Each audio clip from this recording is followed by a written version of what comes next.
রোজার আম্মু তুমি কি ডিম ভাজবে আজকে? না, ডিম ভাজবো না।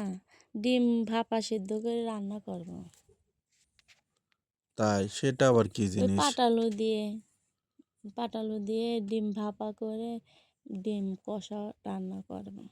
ভুনা। তাই ডিম ভুনা করবা? হ্যাঁ, ডিম আর পাটালু তো এর ভুনা ভিতরে করব। কি কি দিচ্ছে? এর মধ্যে হলুদের গুঁড়া দিচ্ছি, একটু সজের গুঁড়া দিচ্ছি, আর লবণ দেব। লবণ দিয়ে ভালো করে, আর একটু মরিচের গুঁড়া দেব, দিয়ে ভালো করে নেড়ে ভাপ দিতে দেব। তাই গ্যাসে পানি গরম করতে দিয়ে আইছি, ভাপ উঠে গেছে, এখন ভাপে দেব। ভাবে দিলে? হ্যাঁ। বাহ, সিস্টেম তো সেই সুন্দর সিস্টেম। মানুষের কত সুখ। বাহ, ডিম হয়েও গেছে। হ্যাঁ, এই দেখো কত এত সুন্দর। সময়ও কম লাগলো।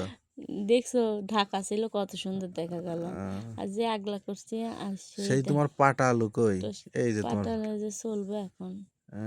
ডিমটা পাটা ঠান্ডা হতে পাটা দিছি। আলু দেখো তোমার লাল, কিছু কিছু জায়গায় লাল হয়ে গেছে। এই পাটা আলু কে দিয়েছে তোমাকে? আসমা আপা দিছে, তোমার বোন।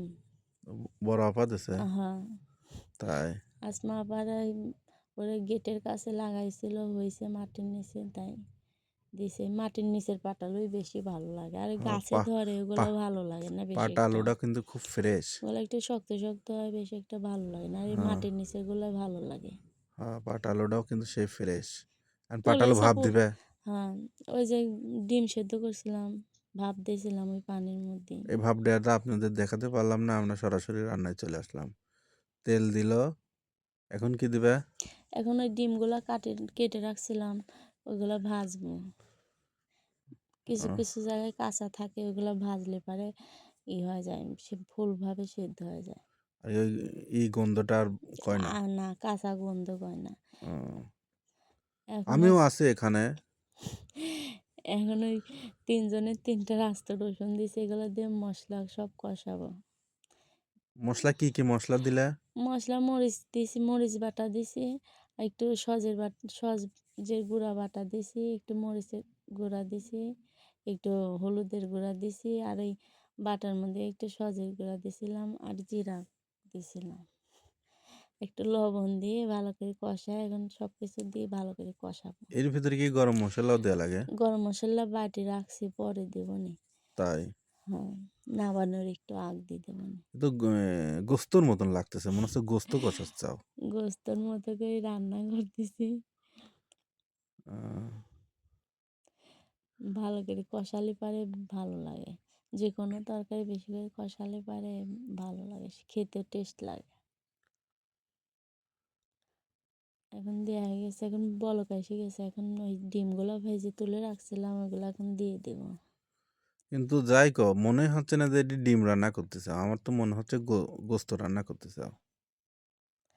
মনে হচ্ছে কিসের মাংস? ও রে, দেখো ওই মাংস ফুলে ফুলে উঠেছে কত সুন্দর ফুলছে দেখছো? ডিমগুলো। এই দেখো এখন কত বড় বড় হয়ে গেছে। হ্যাঁ, এগুলো আবার ছোট হয়ে যাবে নি ঠান্ডা হয়ে গেলে। ঠান্ডা গেলে বেশি ছোট হয় না, একটু ছোট হয়ে যায়।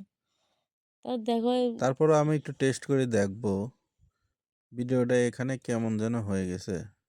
দুঃখিত আমরা এর জন্য। এই আমি দেখো একটু একটু টোস্ট আমাকে খেয়ে গেছে, আর তখন বলক ওঠে, তখন ফুলি ফুলি বড় বড় এখন হয়ে গরম যায়। মশলা বাটা দিয়ে দিলে, হ্যাঁ। এখন না বাচ্চাও আমাকে একটু দিও, আমি একটু খাই দেখবো না। আচ্ছা, দিব নে। তোমার জন্য আলাদা বাটিতে রাখছি, তুমি তো গরমটা খাতে পারো না। আগেই তুলে রাখছিলে? হ্যাঁ, সেই স্বাদ। বিসমিল্লাহির রহমানির রহিম। গরমটা খালি তোমার গাল চলে যায়, ওই জন্য কিন্তু গরম সেই স্বাদ, আগে তুলে রাখছিলাম ঠান্ডা করার জন্য। সেই স্বাদ।